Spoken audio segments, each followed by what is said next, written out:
Buenos días a todos, bienvenidos de nuevo a nuestro episodio de B-Talks, Museum Edition.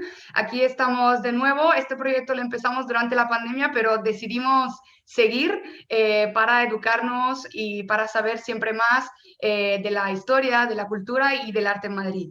Les presento de nuevo, por si no se acuerdan, Francisco Gómez, director de American University en España.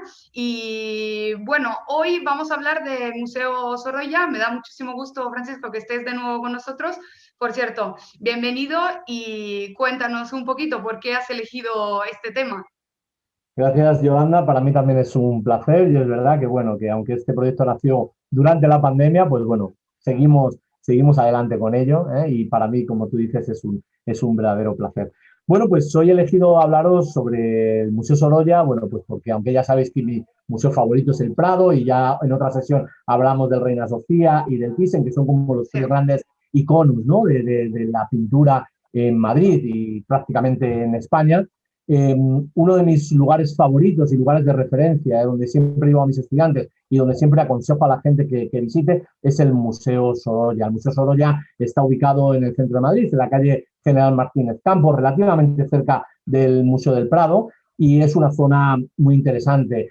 Joaquín Sorolla es un pintor que vive a caballo entre el siglo XIX y XX, es un pintor que nace en 1863 y en Valencia, la ciudad de la luz, como luego vamos a ver, y fallece en 1923 en Madrid. Entonces, este museo me interesa especialmente porque uno puede ver la evolución de ese pintor, sus diferentes temáticas, sus diferentes áreas de conocimiento y del saber, pero además uno puede ver dónde vivía el pintor, es decir, su ambiente, digamos, dónde generaba esta obra. Y una curiosidad, entonces, es una casa, ¿no? Donde vivió Joaquín Sorolla. Donde pintó y donde vivió, exacto. El museo actualmente se ubica donde pasó Joaquín Sorolla, digamos, los últimos 15 años de su vida, 14, 15 años de su vida. Os voy a mostrar, voy a compartir pantalla para ilustrar un poco lo que os voy a ir contando. Joaquín Sorolla, como os he mencionado antes, nace en Valencia, va a estudiar en Italia, también se va a formar durante un tiempo en París, pero va a pasar gran parte de su vida en Madrid. Y es en Madrid donde va a va a mandar construir a finales de la primera década del siglo XX esta impresionante casa, una casa con 4 plantas, que hoy queda un poco, digamos, escondida entre los edificios altos de la calle General Martínez Campos, pero yo recomiendo a toda la gente que visite Madrid llegar a este lugar porque es un pequeño oasis de paz en el De centro de verdad. Madrid, aislado del ruido, con unos jardines muy bonitos y con una colección de pintura increíble. Os voy a describir un poquito, antes de adentrarnos en lo que es su estilo, su temática, etcétera, cómo es esta casa, porque todo en la casa es un museo, es decir, el edificio, las obras que contiene y el entorno. Hay varios pequeños jardines, aquí vemos la fachada principal, pero podemos ver este primer jardín muy pequeñito que llamamos el jardín sevillano. Si habéis visitado Sevilla o si habéis estado en los Reales Alcázares de Sevilla, es ahí donde se inspira Joaquín Sorolla para decorar este precioso lugar con esta pequeña fuente, estos típicos azulejos que uno puede ver en los Reales Alcázares de Sevilla con castillos, leones y el plus ultra muy típico y una vegetación típicamente sevillana.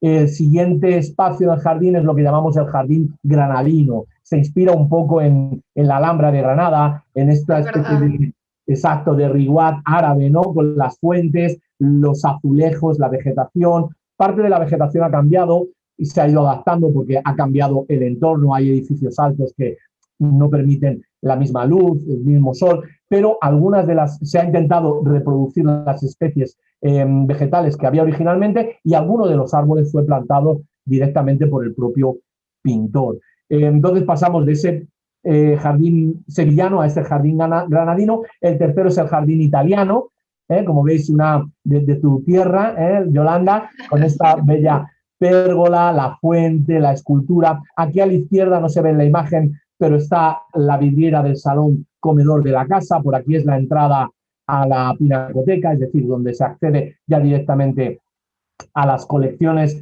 de Joaquín Sorolla. Y por último, Aquí a la izquierda, en lo que originalmente cuando la casa estaba en uso era la cocina, el almacén y el lugar de servicio, hoy es el patio cordobés. Un pequeño patio con vegetación, con una fuente central. Como veis, Sevilla, Granada, Italia, Córdoba, es decir, lo mediterráneo, la luz, el sur, la Europa meridional. Esto es lo que va a formar parte, digamos, de la idea del arte que tiene Joaquín Sorolla a lo largo de toda su trayectoria. Entonces, lo interesante de este museo es no solamente ver sus pinturas, sino ver su casa, ver sus jardines y cómo él lo ideó.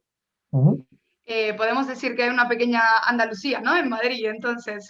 Exacto. Uno, digamos que percibe ese sabor, ¿no? Sí. De Andalucía y del sur dentro del centro de Madrid. Es verdad, es verdad. Y Francisco, una curiosidad. Vemos que las casas no son muy ricas, ¿no? O sea, hay cierto valor en esta casa. Entonces, además que famoso, ¿era también rico o de dónde sacó este dinero para Muy construir todo buena esto? cuestión, muy buena cuestión.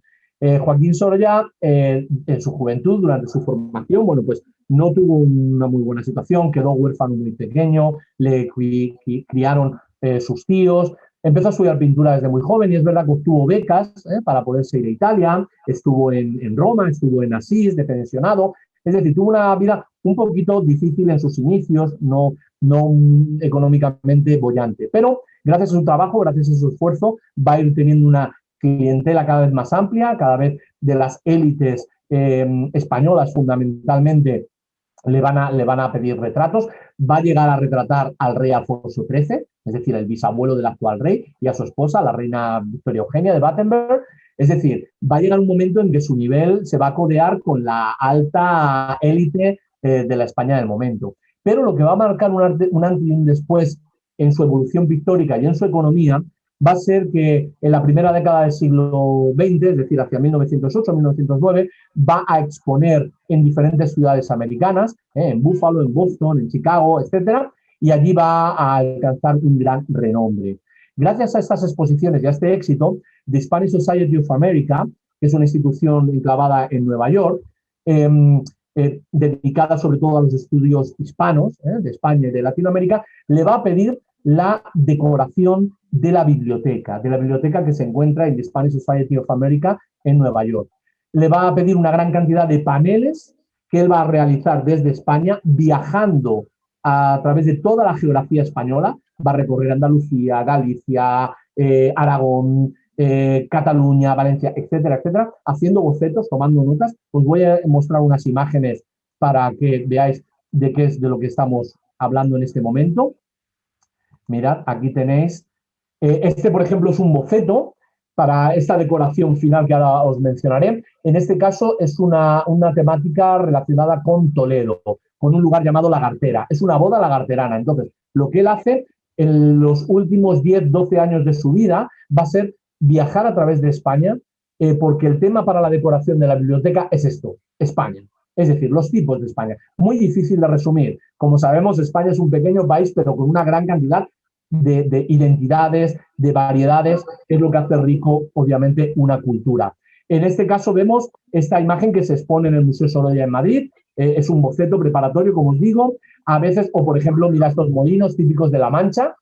Como ves, a veces son obras acabadas, a veces son bocetos. Si te das cuenta en esta imagen, es una obra que es una idea, una aproximación. Tú puedes ver aquí estos chorretones de pintura que caen. Es decir, no es una obra acabada, sino algo que él va tomando en su imagen, en su idea. ¿Para qué? Pues la finalidad es la siguiente: decorar esta maravillosa biblioteca. Esta es la biblioteca que se encuentra en Nueva York, decorada por Joaquín Sorolla, con diferentes temáticas.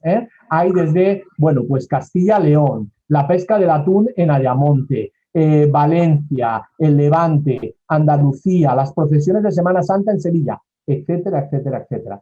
Gracias a este encargo, como te decía, es cuando él va a adquirir un nivel económico muy alto, va a hacerse casi rico, digamos, y por eso puede encargarle a un arquitecto del momento, a Repullés y Vargas, que realice la casa donde él va a vivir y que hoy tenemos la suerte que es el Museo Sorolla. Entonces, bueno, pues esta es la trayectoria vital, ahora sí tiene digamos, más sentido. y económica, exacto, porque los dólares en aquella época daban para mucho. Claro, Entonces, hombre, y el para recurso, viajar también. exacto, le pagan todo, le pagan viajes. Claro, aquí esto es como un arma de doble filo. Le mejora mucho la vida económicamente, éxito, imagínate. Claro. Decorar la biblioteca de the Hispanic Society of America es algo único. ¿Cuál es la parte negativa, bajo mi punto de vista como historiador del arte? Le coarta un poco su evolución, su estilo, Mm. y se queda un poco anclado. La última década va a haber un parón en ese estilo y también le va a producir un agotamiento físico. Él va a tener que estar viajando de un lugar a otro durante varios años. Claro, piensa que viajar a principios del siglo XX no es como ahora, ¿no? Que coges un ave y te vas a Sevilla, coges un ave y te vas a Barcelona. No es lo Claro. mismo.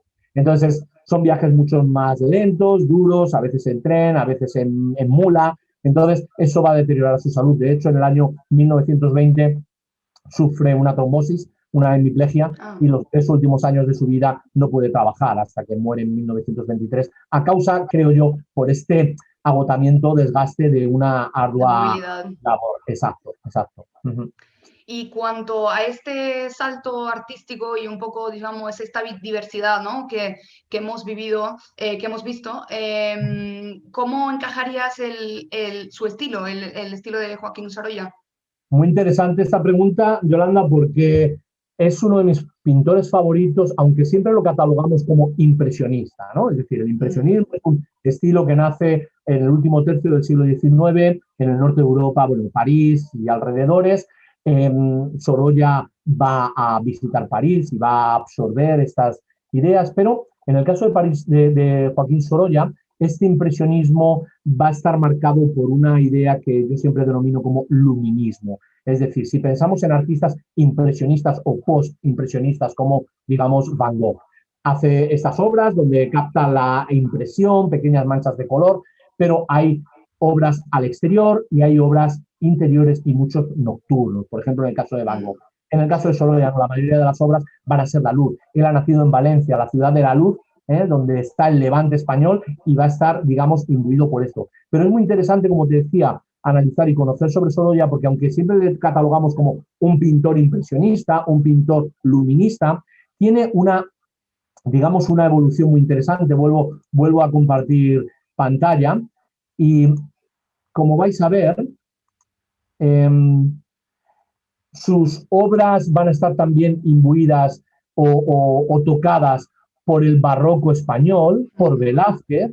Pensad que cada artista que viene a Madrid visita a finales en el 19 y el 20, visita obligada y lugar de estudio es el Museo del Prado, obviamente. Allí tenemos, como ya sabéis, obras de Greco, Velázquez, Goya, entre muchos otros. Esta obra, que representa a sus 3 hijos, a su hijo Joaquín y a sus 2 hijas, a mí siempre me recuerda a las meninas. Esta diferente idea de la luz y la sombra, el lienzo sobre el que va a trabajar, como también vemos en las meninas. Es decir, en un primer momento, mucha de su obra va a estar marcada por el realismo barroco. Pensad, estamos hablando del siglo XIX-XX, el realismo barroco es siglo XVII, pero él, digamos, que va a absorber este conocimiento. Pero aún hay más.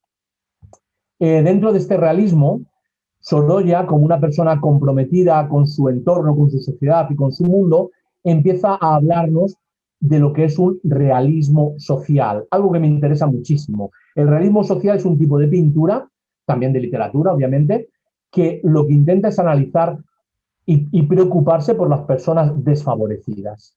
Es decir, esta obra que nosotros estamos viendo, que parece un grupo de mujeres viajando en un tren, no tiene ninguna connotación extra, volvemos a ver ese realismo, la iluminación de las ventanas del tren, de esas ventanillas que nos vuelven a recordar a las hilanderas de Velázquez o a las meninas de Velázquez, pero el título de la pintura nos marca de qué nos está aquí hablando el pintor. El título de esta pintura es Trata de Blanca, es decir, negocio sobre las mujeres, mm, explotación de las mujeres. Lo que estamos viendo aquí es a 4 jóvenes que han sido engañadas, cosa que desafortunadamente ha pasado a lo largo del tiempo y sigue pasando hoy día.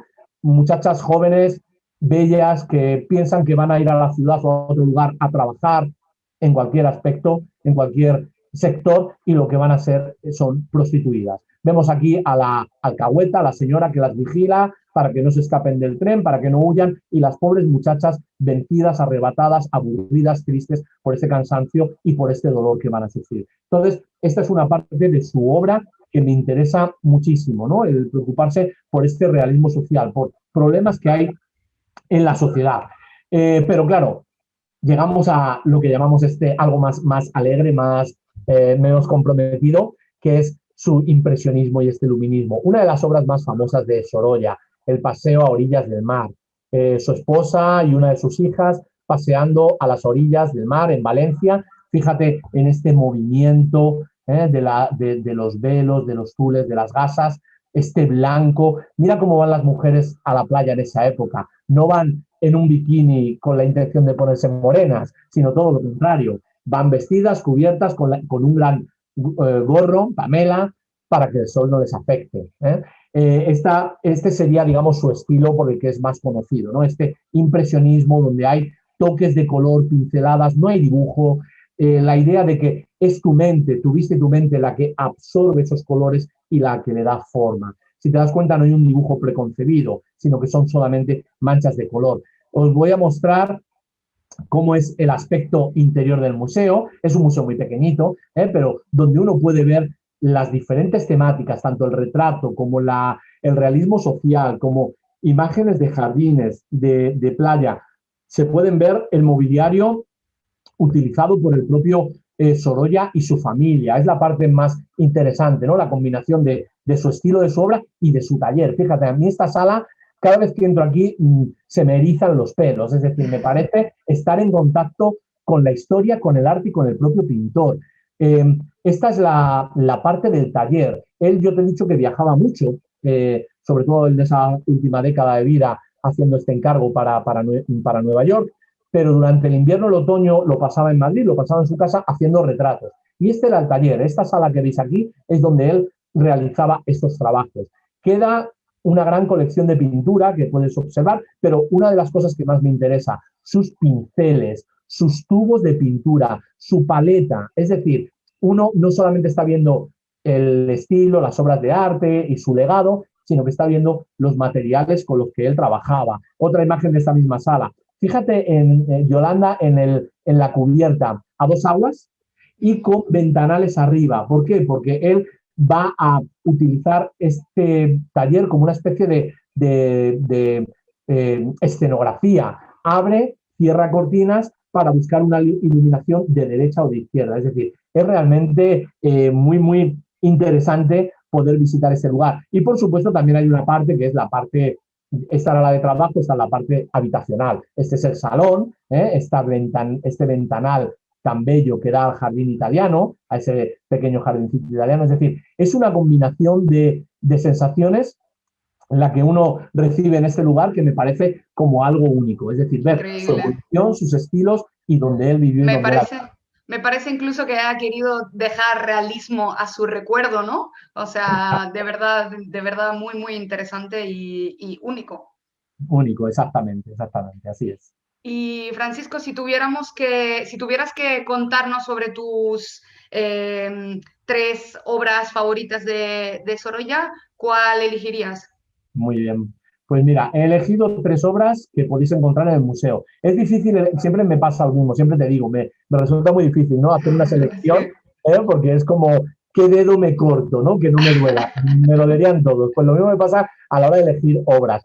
Pero he elegido 3 obras que me parecen fundamentales dentro de la evolución de Sorolla y también obras que me interesan personalmente. Os las voy a mostrar en pantalla de nuevo.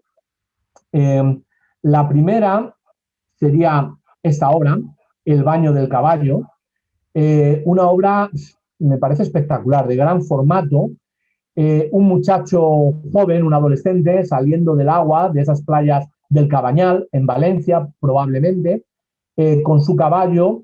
Puedes ver cómo la piel del caballo está húmeda, también la del muchacho. Y lo que me parece más alucinante de esta pintura es que con tan solo 3 colores consigue crear todo esto.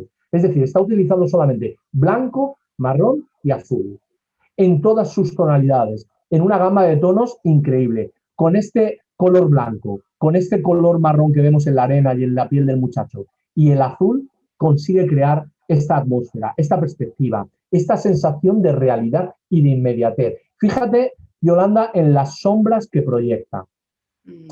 Desde el Renacimiento italiano se conoce y se estudia y se analiza que un cuerpo iluminado por una luz proyecta una sombra. Pero hasta el impresionismo, las sombras son más o menos homogéneas. Es decir, siempre un tono oscuro, un tono gris, un tono... El impresionismo cambia, mejora todo esto. El impresionismo va a estudiar la luz de una manera científica. Le va a añadir un componente científico al estudio y al análisis de la luz, del color y de las sombras. Si te das cuenta, estas sombras son diferentes dependiendo de dónde se proyectan. Es decir, la sombra de este caballo sobre agua tiene esta intensidad azul oscura, pero sobre arena toma una intensidad más violácea, más morada, igual que la del niño. ¿Ves cómo cambia la tonalidad? Muy interesante que uno puede ver cómo el pie de este muchacho, al apoyarse en la arena, provoca que salga agua, porque está en la orilla.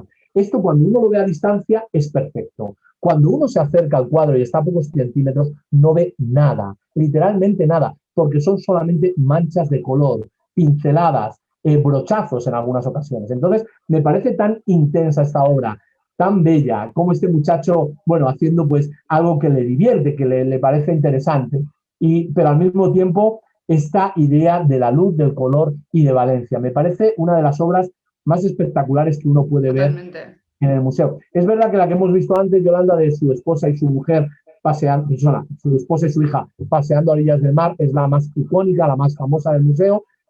De hecho, cuando uno llega a Valencia en el AVE, la estación de AVE de Valencia se llama Joaquín Sorolla, obviamente, es su pintor más internacional, y uno de los murales reproduce ese paseo a orillas del mar que hemos visto antes. Pero no quería comentar esa, que prefería esta otra, como tema marino, tema de playa, porque me parece, bueno, la otra ya está como, es archiconocida, esta otra es menos conocida, pero no menos valiosa. La siguiente obra que os quiero mostrar vuelve a ser otro tema de playa, pero es otra de las obras que me parece fundamental a la hora de reivindicar a Sorolla y a la hora de reivindicar su modernidad.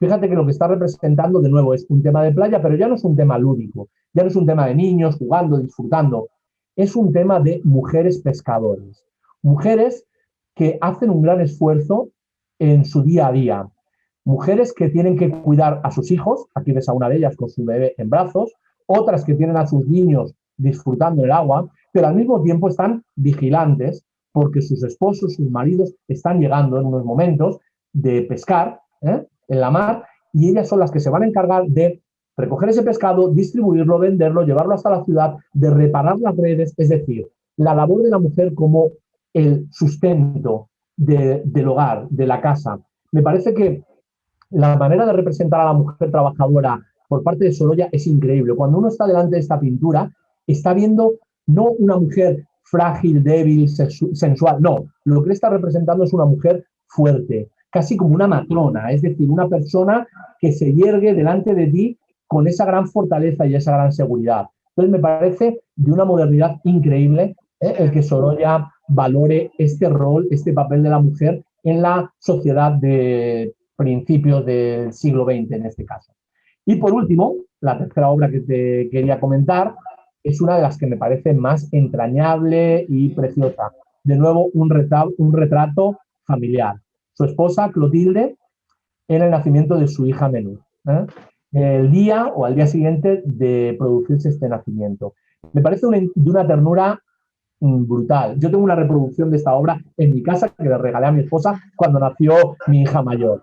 Y realmente, cada vez que estoy ante esta pintura, me emociona por la ternura, por el aspecto, pero también por la cantidad de información que tenemos aquí con solo dos colores. Si te das cuenta, solamente está utilizando blancos y su gama hacia el gris y los colores de los dos rostros. Su esposa, cansada, posiblemente durmiendo, dolorida después de este parto, con un color un poco cetrino, digamos, lo ha pasado mal, han sido largas horas de parto, a diferencia del bebé, la niña feliz, sonrosada, a gusto, escuchando la respiración de su mamá. Es decir, me parece de tal sensibilidad esta obra que por eso quería compartirla con vosotros. Y sobre todo el tema de los blancos. Fíjate, el blanco de la pared, tirando a gris, el blanco de la almohada y el blanco amarillento de la colcha. Es decir, tres tonos de blanco en un mismo color que define perfectamente el espacio, la atmósfera, la calidez y casi uno podría tocarlo, es decir, casi uno puede palpar la sensación de esos tejidos, de esa pared fría y de esa almohada confortable. Entonces, bueno, esto era, Yolanda, básicamente lo que hoy os quería contar sobre el Museo Sorolla. Espero que esto abra una puerta, una ventana a todo el que vea este vídeo, ¿no? Y que diga, pues tengo que visitar este lugar porque es uno de los secretos de Madrid. Seguramente estará en el listado de las cosas que ver, ¿no? Aparte de los tres grandes de los que habíamos ya hablado, estoy segurísima que has despertado un poco la curiosidad, ¿no? Y la pasión también para este artista que me parece de verdad increíble y además súper, súper contemporáneo por lo que nos has contado. Pues entonces, Francisco, te agradezco muchísimo que nos hayas otra vez y una vez más educado sobre el arte, la historia de estos maravillosos personajes que pasaron por estas calles, ¿no? Y por muchas más, además la de mi país también. Exacto. Y seguramente pues volveremos, ¿no? A contar más cosas, seguramente en un futuro breve. Agradezco de todos modos a todos los que nos han seguido y un saludo. Muchísimas gracias, Francisco, de nuevo por estar con nosotros. Yolanda, el placer es mío, de verdad, y realmente lo disfruto mucho, bueno, pues compartir estas píldoras de saber contigo y con nuestra audiencia. Muchas gracias, Yolanda, un placer de verdad. Nos vemos. Nada, a ti. Hasta luego, Paco. Chao.